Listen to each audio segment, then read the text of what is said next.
Swayam Prabha. Digital India. Educated India.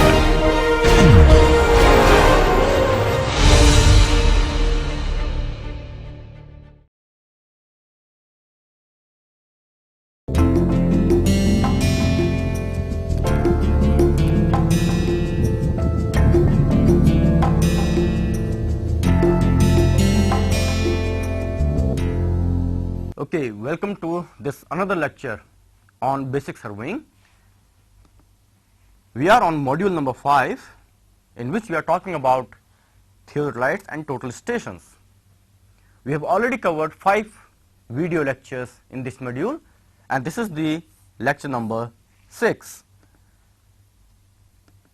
Now what we will do in this lecture number 6, before that we would like to go to what we did in lecture number 5. That's number 6 here. In our previous lecture, the lecture number 5, we checked various errors in the instruments, how to find a test, how to carry out a test in order to determine if there is a presence of error in the instrument, and if at all that error is there, what to do in order to eliminate it by a strategy of observation, or maybe by permanent adjustment. Permanent adjustment means we are doing something in the instrument so that the error can be eliminated, can be minimized. Then we saw also the traverse, why we need to do the traverse, the advantages of the traverse, and the different kinds of the traverse. Towards the end of the lecture, we are talking about the sources of the error, what all sources of the errors are there, and we left this TTS. We will discuss about this TTS today.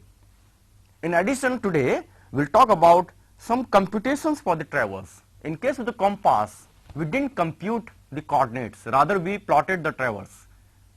So today we are working with the theodolite, and in this we will see how we carry out the computations for the traverse.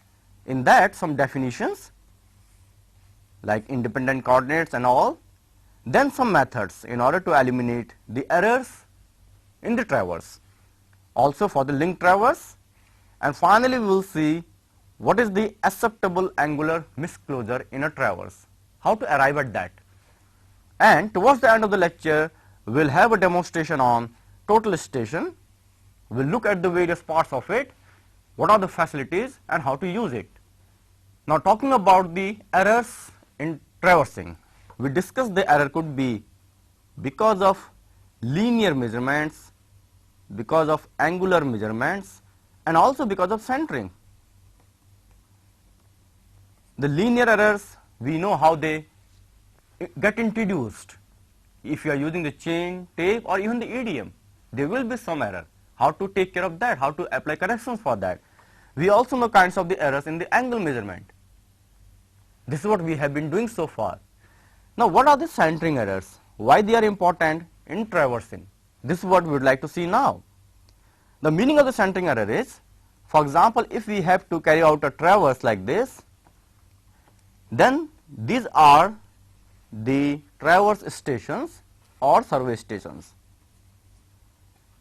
If we are measuring this angle here, in order to measure this angle, we need to put our theodolite so that its vertical axis is exactly over this point A. Then we say the instrument is centered. Not only theodolite, we have to also ensure, if I am using a ranging rod here and another ranging rod here, then the base of the ranging rod should also be exactly at point B and over here. If my base of the ranging rod is slightly shifted, then instead of measuring the angle theta, what I am doing, I am measuring the angle to this particular point. Let us say this angle is phi. So theta minus phi is the error. So this miscentering of even the ranging rod, I am saying ranging rod in this case, it could be any target. In case of the total station, we use the target, so it could be the target. So if there is miscentering either of the theodolite or total station or of the target or ranging rod, there will be problem and will have the error. Now we have seen the consequences of this error. What will happen? How this error will vary? What will happen if the length of lines of sight is short or long. What will happen if this error of miscentering is small or large? Also its direction. In which direction this miscentering is there? Is it in the direction of the bifurcation of this angle, or is it in some other direction? Because in the direction of the bifurcation, the effect of this is maximum. What we will see now, we will see a method which we say TTS. TTS, and this TTS stands for 3 theodolite system or 3 tripod system. Instead of theodolite, the tripod is better word. 3 tripod system.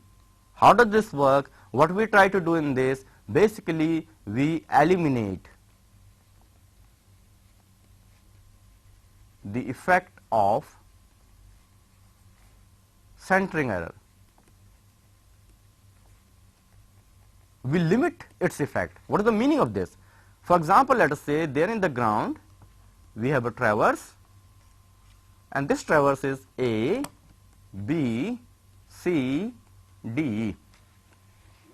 Now in this traverse we are measuring the lengths. There in the ground we are working, so I measure the length AB, I measure the angle at B, similarly I measure the angle at C, I measure the length BC, and so on.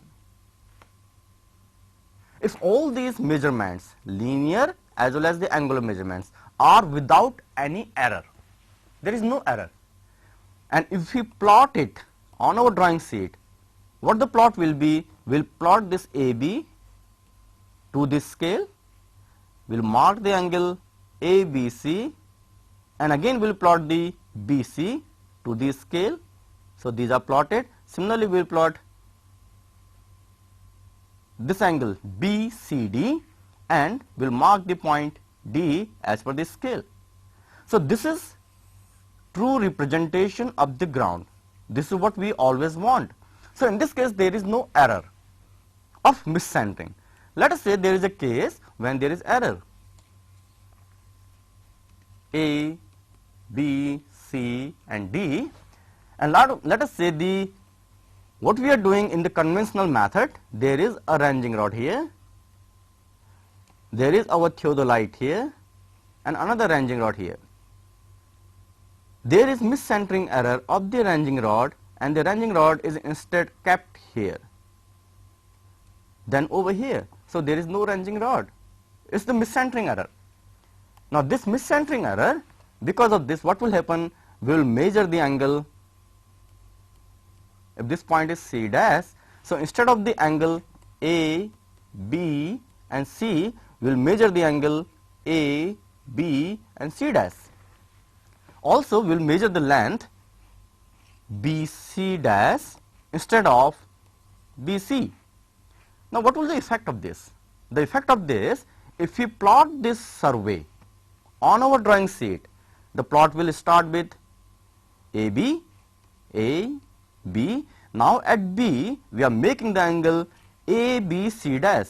So instead of going to the actual plot, the actual plot would have been C and D. What I am doing, I am plotting now the angle at B, which is the wrong angle, larger than the actual angle. So I plot it in this direction. So the point C dash is plotted here. So it is not really C dash, it's the C, because we did not know that we are doing the miscentering error. And then after this step, what we do, we take our theodolite to point C. Now how these points are marked in the ground? Why we take our theodolite to C, not to C dash? These points are marked in the ground by some blocks, the way the stations are marked. So there in the ground, A, B, C, D, E are marked like that. Now what is the miscentering? Miscentering means we want to center our instrument or ranging rod at this point, but we are doing it somewhere here or here or here. Now next time when I am bringing my theodolite, let us say the miscentering for the ranging rod was this, but next time when I bring my theodolite, I put my theodolite at this point, because naturally the desire will be we center it correctly. So the theodolite is centered correctly, but the ranging rod was centered wrongly.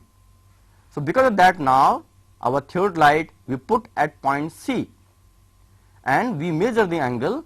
There is no miscentering error, so we measure the angle BCD. Now what happens in the plot? In the plot we have plotted at B a wrong angle ABC dash, ABC dash. Now at C dash we form the angle BCD. So this BCD, if I draw it like this, is smaller than this angle. So an angle smaller than this will be plotted like this, and then I plot the length. Now what has happened here? Because of the miscentering of this ranging rod, because now the theodolite has gone there is no miscentering in the theodolite, but the miscentering was only of the ranging rod. This angle at B has been measured wrongly, and because of that the point C dash or it shifts here. Even if this angle is measured correctly now, BCD is correct, so we are plotting this BCD here, our point D shifts here to D dash. So what will happen? Finally our actual traverse was like this, but now after the plot our actual traverse, it gets shifted. So because of this C dash shift, all the points they shift from their position. So this is what the conventional way. In conventional method, if we have miscentering in one point, all the points will be shifted. Now what we do in the TTS? In TTS the procedure is slightly different.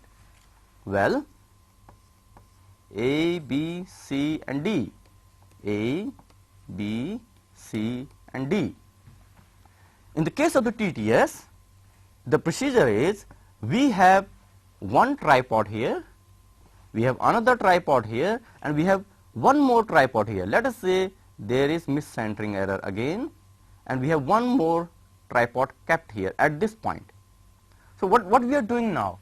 We are using the same tripod, and on that tripod at some point of time we can put the theodolite or total station, then we take the theodolite out and replace it with the target.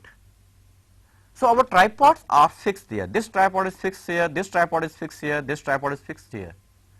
Well, there is target number 1 T1 and the target number 2 T2.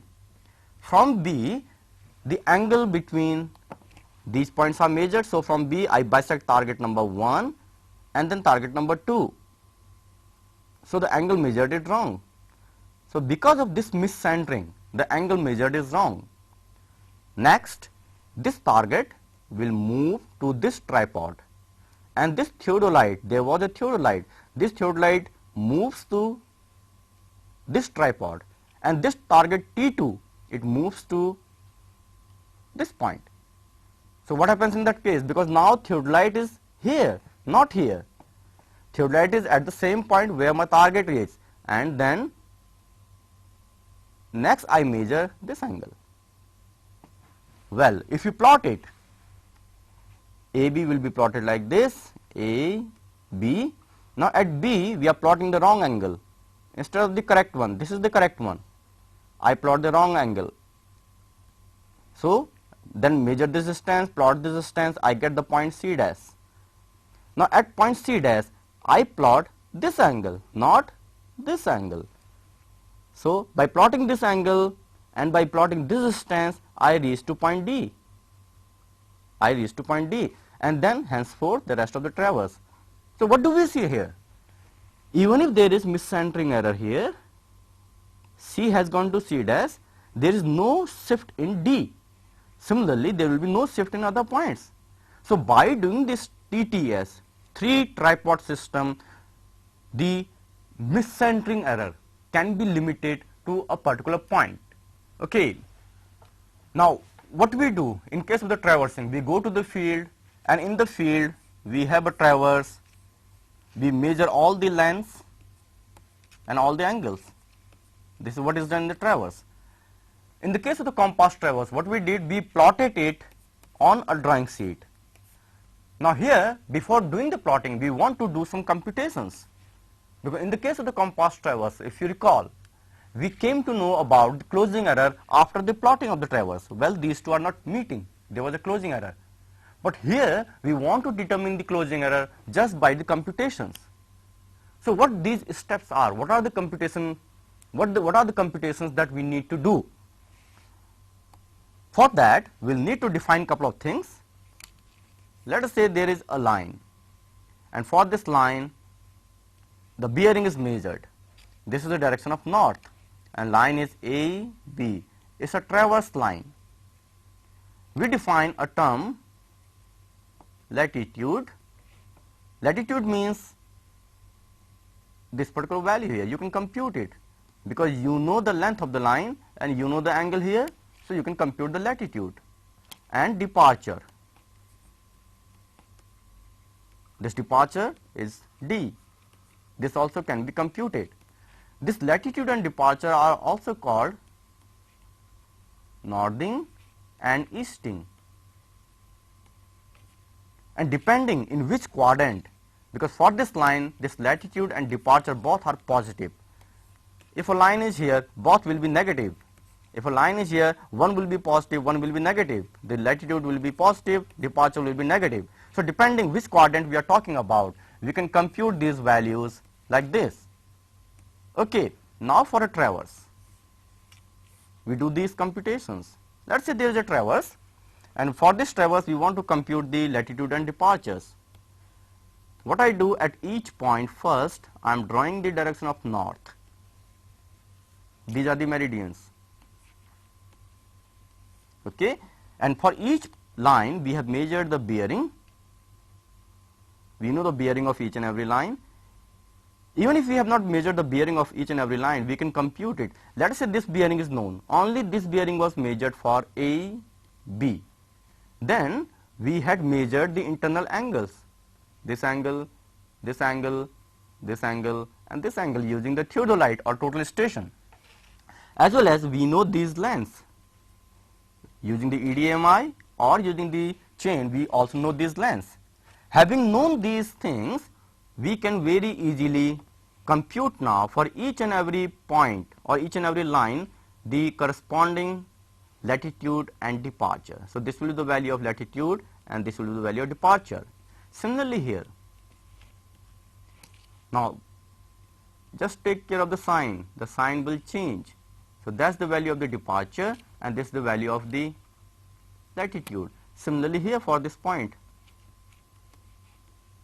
this is latitude and this particular value will be departure, and here this is latitude and this is departure. So the way we are computing the latitudes and departure here at the moment, we are computing them with respect to the previous point. So we computed for B with respect to A, for C with respect to B, for D with respect to C, and for DA line or for A with respect to D. So this is why these values of latitude and departures, they are called consecutive coordinates. Consecutive coordinates. Because for each line we can compute these and we can write them as per their sign, whether it is positive or negative sign. We define one more term, that is called independent coordinate.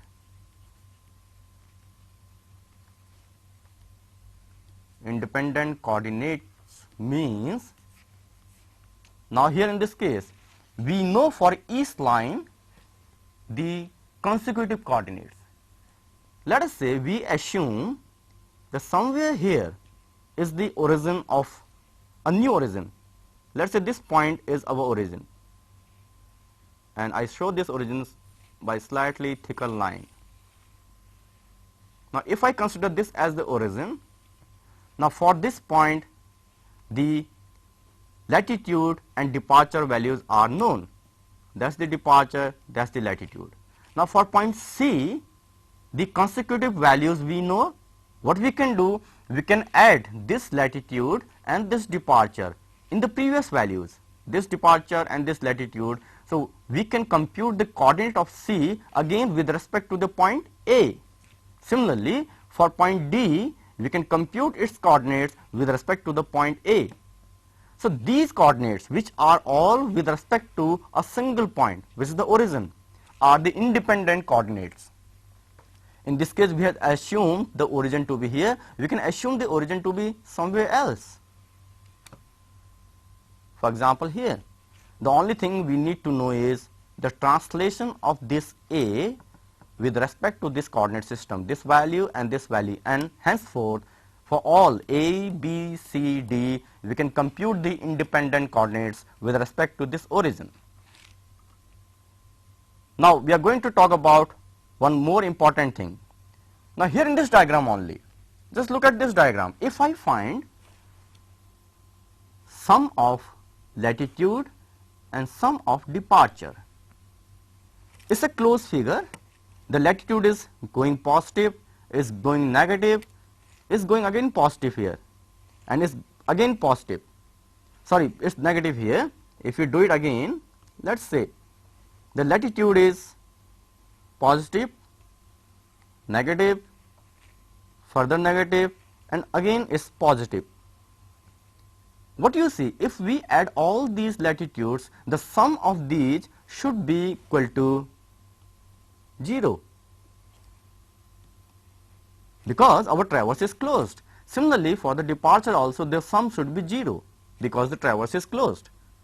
However, now what are the sources of the error? We have seen in a traverse we may have the angular error. So what we can do for a traverse, we can adjust the angles for the sum of internal angles, sigma theta minus 2 and minus 4, 90, this should be equal to 0.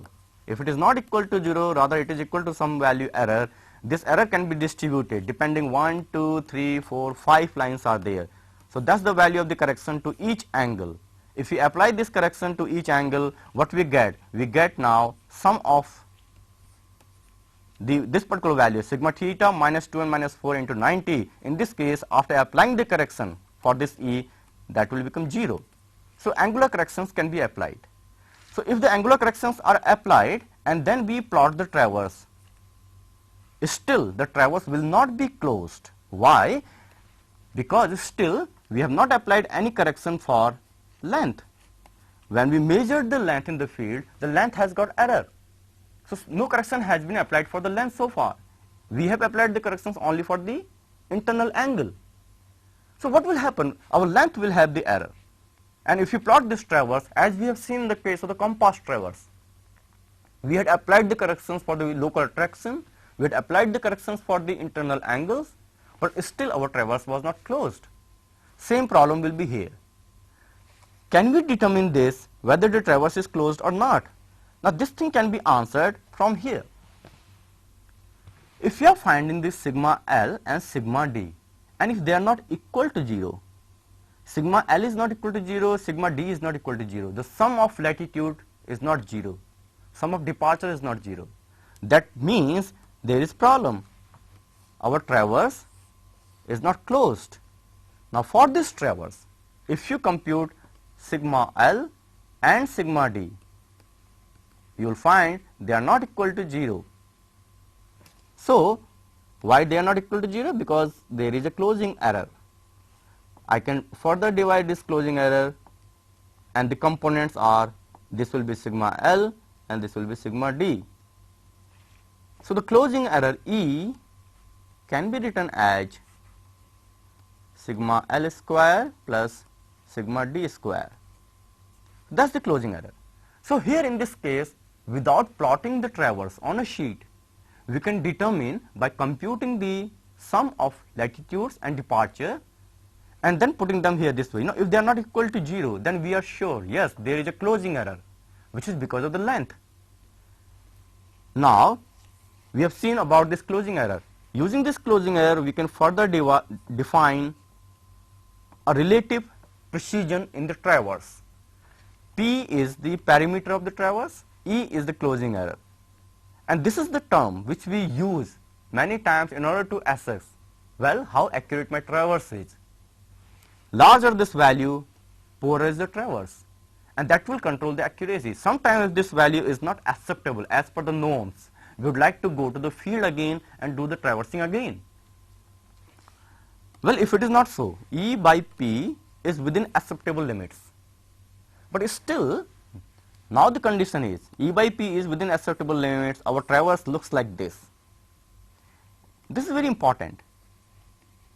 Traverse is A, B, C, D and A dash. Ideally this A dash should have been at A. There is a closing error. Can we just leave it now like this? We have computed for each point their latitude and departure and all that. We cannot leave it like this. There in the field, think of the field. There in the field is a closed traverse. These points A, B, C and D, they form a closed traverse in the field. It's not an open traverse. So how can this be open here? It has to close. If it has to close, we need to apply the corrections here. Again, we will go back to the compass. In case of the compass, we had applied the corrections and we moved each point in such a way that we found a new traverse which was the closed traverse. And we know how to apply the corrections. We had closed the traverse. What we will do now, we will apply the corrections again in the similar way. The first method of applying the correction is Bode's method. This is the same method as in the case of compass we have used. In case of compass, we discuss only the graphical method. Here we can apply the corrections mathematically by some computations. How do we apply the corrections in Bode's method? Here the assumption is the corrections are proportional to the length of line. If you remember, in the case of the compass traverse, we use a figure like this and this is how we had applied the corrections. And each correction was proportional to the length of that line. So we are doing the same thing now for applying correction for latitude and departures using the same principle. So the correction in this case is given as correction to the latitude of a line I varies from 1 to n is the number of the lines. So correction to the latitude of line number I is total error in the latitude, sigma L, into length of that line divided by the perimeter, which is sigma Li. Similarly, we can also write for del di, the correction for departure for the line I. So that is again now the perimeter. So what we are doing here, we are distributing the error in latitude and departure in proportion to the length, whatever is the length. Now here in this case, in the case of the Bode's method, this method we use when our angular measurement and linear measurement both are nearly of same precision. We know now what is the meaning of the same precision, how we can see the compatibility. We know this thing. Now in the case of another method, there is one more method which is called transit method. We use this method when our angular measurement is very precise than the linear one. Now what this method does, it changes more of the length, less of the angles, while in the previous case both change. How we apply in this case? In this case again, the correction to the latitude of a line is given as total error in the departure, which is the sigma of L, multiplied by, this is latitude of that line divided by sigma modulus of Li. Now what is the meaning of this? We will discuss in a moment. Similarly, we can write it as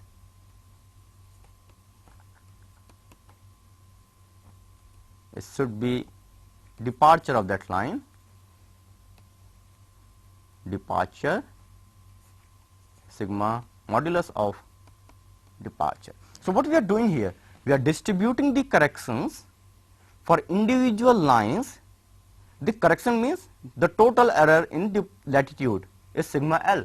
We want to distribute it. So we are distributing here in proportion to the latitude of the line, and for that we are not taking the algebraic sum here, we are just taking the numerical sum. So this is how also we can apply the correction to our computed latitude and departures. Once we apply the corrections this way, it will be ensured. You can do it in a numerical now, this will become 0. If it is so, our misclosure error is also 0. Henceforth, once we have done it, we can compute our independent coordinates, and then we can take those coordinates to any software or to our drawing sheet and we can plot the map. For doing this traverse computation, we use a table which we say Gale's traverse table. Now Gale's traverse table is a big table. I am showing it in 3 parts, though conventionally it is not written this way because I want to make it clear here in our video screen. So this is why I am showing it in 3 parts. Now there is a traverse which is A, B, C and D in the ground. So how we do it? There in the ground we are measuring the bearing of one line, let us say AB bearing is measured, and all the internal angles. So all these internal angles are measured. We know it, as well as all the lengths. Now how we proceed? We know the length of this line, similarly all these lengths we know. Then for this angle between A and B, BAD, so all these angles also we know. We can write it as angle at A, angle at B, angle at C, angle at D. So we know all these angles because we have measured them.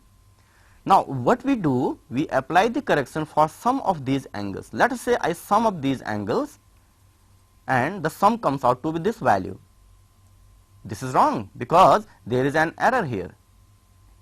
So what we need to do, we need to divide or distribute this error in all the angles. So the distribution in this case will be -3. So this is the correction value. We apply this correction to these individual angles and we will have the corrected angles. So we know now the corrected angles. So if we sum up these corrected angles, the sum will be 360. We have measured the bearing of one line here, line AB. Using this bearing which is observed, we can compute the bearing of other lines because we know the internal angles. So this we have done, we already know it, how to compute it. Well, we convert this whole circle bearing in quadrantal bearing. So this can be converted to the quadrantal bearing like this. And similarly, others can be also determined. Now why we convert it in quadrantal bearing? Because in order to convert the length and the bearing of a line into the corresponding latitude and departure, we need the quadrantal bearing. So using that we can compute easily. So this is why we are converting it here. Next part of this table is, the next part is only this actually, that will attach to the first part. I am showing this in order to have a correspondence with the previous part. Now in the next part we compute these consecutive coordinates, latitude and departure values. They may be positive or negative. So the northing and southing or southing, the meaning is the latitude value. Northing means positive value. For line AB, let us say it is positive. For line BC, it is negative, and again it is negative, then it is positive. Similarly, we can compute the departure values or the easting values. These easting values can be negative and can be positive. So we write these as per their sign.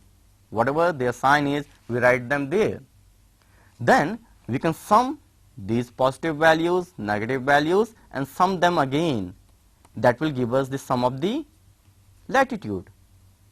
Whether this value is equal to 0 or not, this is something which we are going to check. Same thing we can do for the departure. If we find these values are equal to the 0, there is no closing error, and we can directly compute independent coordinates from the consecutive coordinates. But if these two values, sum of latitude and sum of departure, it is not equal to 0, then we know there is some E, closing error. We need to distribute it. We need to distribute these errors, correct, adjust our traverse. So how do we do it? Depending, you are using the Bordes method or you are using the transit method, we can find these correction values. Whatever the correction, and with the sign, of course this is important, we must take care of the sign. So we can find these correction values. Okay, in the length of AB, this is so much of correction is required in its latitude. Once we have done it, the third part of the table is this. Now we are computing the corrected consecutive coordinates, because we know the correction value, so we can compute these corrected consecutive coordinates. The time is not permitting me to do a numerical here, but I will appeal you, I will request you that please go to the book and you can solve some numericals on this line. Once we have these corrected consecutive coordinates, we know now how we can compute the independent coordinates. The only thing is, what generally is done, we try to take our entire traverse in first quadrant. So the selection of the origin, you can select the origin accordingly, and then you have these coordinates for all these points.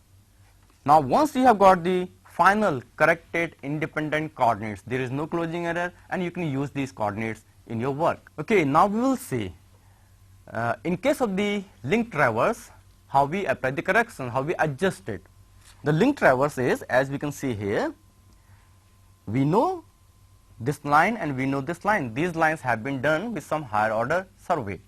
Then we are doing a surveying or a traversing in between. Now what kinds of adjustments are required? Number one is bearing adjustment. The meaning of this is, what we can do is starting from our known line here, that's our known line. We know the bearing of this line from this line, we know the internal angle here in between, as well as we know this internal angle, we know this internal angle. So what we can do, using the known bearing of this line, we can compute the bearing of this line, then bearing of this line, then bearing of this line, so on. What we can do, we can compute the bearing of our final line also. So starting from a known line and using the internal angles in between, we can compute the bearing of the known line. Now these two bearings will not be same. Our known bearing and the computed bearing, they will be different if there is error. So that's the value of the error. So what we can do, we can find the correction to bearing using the error value divided by number of the lines. So this is the correction to the bearing, and this correction can be applied to the bearing of each line. So what we will do, we will find this value of the correction, we will apply it to each of these lines, and on the basis of this we can compute new values of these internal angles. Well, we have applied the corrections for the bearings. If I start, for example, let's say starting from this line, I plot this line at the known internal angle, because this internal angle is known to me. Then using this length, this angle and this length, I plot this point. Then using this angle and this length, I plot this point, and so on. If I keep doing it, the angles have been corrected and the bearing has been applied. Will I finally reach this particular point H, or will I reach somewhere else? Is this still, as in the case of the traverse, closed traverse, we have not applied corrections in our lengths of the line. So the chances are we will end up somewhere here. So it is similar to the correction to the coordinate. So we write it as coordinate adjustment for linked traverse. Now how do we know it? How do we apply it? We know the coordinates. We know the coordinate of this point H. This is a known line, and we compute the coordinate starting from the known line here and the lengths and the angle values. So the coordinate of some point H dash are computed. These two coordinate values will be different. If they are different, there is a closing error, E. So this closing error is same as we are computing sigma L and sigma D. So once we have done it, we can now apply correction to each and every line to its latitude and departure using the same rules what we discussed so far. So we can, for our link traverse also, for each line it can be corrected for its latitude and departure as per the closing error here and as per the rule that we are choosing. Now, having done this, we are going to talk about one more term, which is acceptable angular misclosure. Now, what is the meaning of this? We have been talking about this very often. We say that if you are doing a traverse, we are measuring these angles. If you find the sum of these angles, minus 2n minus 4 into 90, 360 in this case, and we find this particular value. If this value E is 0, there is no angular misclosure. But if E is not 0, it is a finite value. Well, that value of E is that acceptable. How do we determine it, whether it is acceptable or not?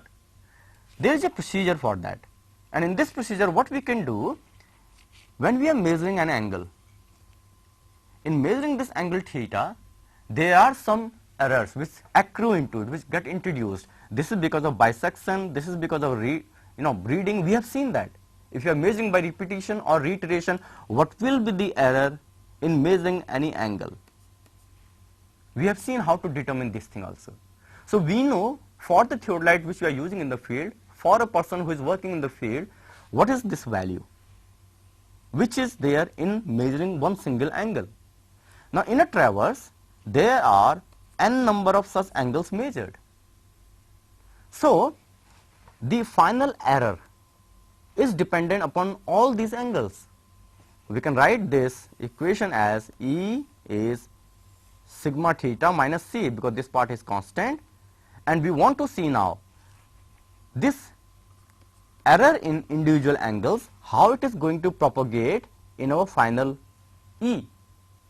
So if we solve it, the usual way we will arrive at this.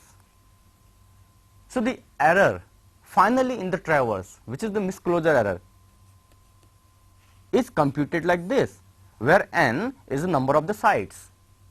Now, what is the meaning of this? If we take sigma theta as 2 seconds, let us say, and n is 9, there are 9 sides. So you can compute 9 raised to power half and 2 seconds. So that comes out to be 6 seconds. Now, what is the meaning of this? Is it acceptable or not? So it will depend. It will depend upon your. This gives you that when you are working with your instrument with this error, then this is the error which is going to come. Anything beyond this, you can say it's not acceptable, or you can define a limit. How much beyond? You can define that limit. But this is how we can determine that the kinds of the instruments which you are using, the theodolite, which is controlled here, what kind of error will be introduced finally? This kind of the error will be introduced. So this has to happen, this has to occur. Now beyond this, anything beyond this, that kind of measures can be given, and we can say, well, whether it is acceptable or not. Okay, now we will talk about total station. What is total station? It is basically a theodolite plus EDMI plus some software inbuilt. When we put these three together, that becomes a total station. The theodolite does the angle measurement, the EDMI does the length measurement, and the software, some algorithms inside, they do all the computation part. So now what can be achieved? If we have a total station, let us say this is northing or the direction of north, your total station is kept here, and there is a point in the ground, and you want to determine the coordinate of this point. So you have a target kept here. Target means something with the total station will bisect. Now the EDMI, which is there in the instrument, will fire the electromagnetic radiation, and once you are bisecting the target, it will be reflected from there. It goes there, gets reflected, and this distance, which is called sloping distance, is measured. While we are measuring the sloping distance, at the same time the total station has got the theodolite. It also measures the vertical angle phi and as well as the horizontal angle from our azimuth, let us say theta. So, it has measured the horizontal angle from the azimuth. This angle is known, the vertical angle is known, as well as this distance is known. So, if the coordinate of this point are 0, 0, 0, let us say, that is the northing, that is the y-axis for example, or direction of north. We know the angle in this plane, we know the sloping distance, we know as well as the vertical angle. So, having known all these three, you can compute the coordinate of this point with reference to the coordinate system here. So, it is a very quick process. The length measurements, the angle measurements, all are being done simultaneously, and all these measurements are going into the software, and software is doing all the computations. So, basically this is the concept of total station.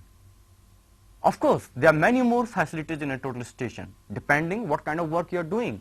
If you are doing the traversing, if you are doing the stacking, if you are doing the leveling, if you are doing the contouring, for what kind of work, what software you need to use, what program you need to use, all these things are there in the total station. Now we will have a demonstration of the total station. Okay, here is the total station. As you can see, in case of the theodolite, we go to the ground, we set it over the tripod, and here is also a tripod with us. So, we first set the tripod, level the tripod, the steps which we talked in theodolite, same thing here. Then you put the total station on top of the tripod, and now I can center it accurately by shifting the total station on the tripod head. Once it has been centered, we will look for the centering in the case of the total station using the optical plummet. The optical plummet is here. Well, then we clamp it. So, now the total station is clamped and is ready to work. Here is the battery and it is connected to the total station. I switch on the power. Now, here in the panel, when I switch on the power, it will start giving me some messages, and then I can now level it. So, this is the panel for leveling. If you look closely in this window here, I keep this panel parallel to 2 foot screws, and by moving these foot screws, we can see it is being centered. So, we are doing the leveling using the foot screws. I have kept this panel parallel to this foot screw. Now, if you look at this window, what we see, the moment I change this, first I use these 2 foot screws either inward or outward, and I bring this lower one in the middle, then I use the third one, the third foot screw, and this also comes to the middle. Now, the instrument is ready. So, I press the enter. By pressing the enter, instrument will try to orient itself. Now, it is orienting. Orienting means it is knowing the horizontal circle, where it will read the angles, the vertical circle, all these is knowing now. It is trying to orient itself, and now it has oriented. Now, it is asking for the temperature, because we are using the EDMI, we need to input the temperature. So, whatever is the temperature, we will input that. Let us say 42 today, then the pressure, because that is also required for the computations of the distance. Then some other things, for example, let us say the horizontal reference. Well, I move my total station and I say, well, this is the line of my north and that is my horizontal reference. So, I put it as 0, that is my 0 line. Enter. Then it gives me a window. Now, the instrument is ready for taking the measurements. What we need to do now? We need to bisect the target. So, there we can see the target, and to bisect the target, I can rotate the instrument and I will bisect the target. So, using this, I can bisect the target now. Now, the target has been bisected. The procedure is same as in case of the theodolite. We make use of the rifle sight, then our eyepiece is there, we need to focus the eyepiece. We have the objective lens, we focus the objective lens. Now, once the target has been bisected, I can hear a beep. It's telling me, yes, the target has been bisected, and that beeps helps us. Well, after that we come to the panel. and here in the panel we press AM. It starts scanning, then it is doing the measuring, and it gives the sloping distance. So right now the distance from the instrument to the target is 2.075. At the same time, if you press enter, it will tell me some more things. These are the value of the horizontal angle, vertical angle, the easting, northing values, the elevation value, all these are being computed. So what we need to do here in the case of the total station, we need to give the height of the target, we need to give the height of the instrument. What is the height of the instrument? We need to give that height. So it takes into account all these values and does the computation inside and gives us those values, as you can see here in the panel. So all these values are shown in the panel. Now whatever we are doing here, we can make use of the panel, and we have a menu system. For example, I am going to the menu system, and in the menu if I press enter, it takes me further down, and I am going to use, let's say, some method for distance measurement. I am going to choose the measurement method. So far we are measuring with a target, that means the reflector was there. Now we are going for number 2. Number 2 means no reflector. Well, I choose no reflector 2. The moment I choose 2, what will happen here in the instrument? If you can see there in the wall, a red dot is there, and I can take this red dot anywhere, wherever I wish. So if we can see in the instrument, I am working in the instrument just by my fingers. The instrument is very, very smooth. Just by using the fingers, I can rotate the instrument, and that will move the red dot wherever I need to. So if I fix the red dot there, let us say, that may be a corner of the building, that may be part of a pole, or anywhere, any point where I cannot reach.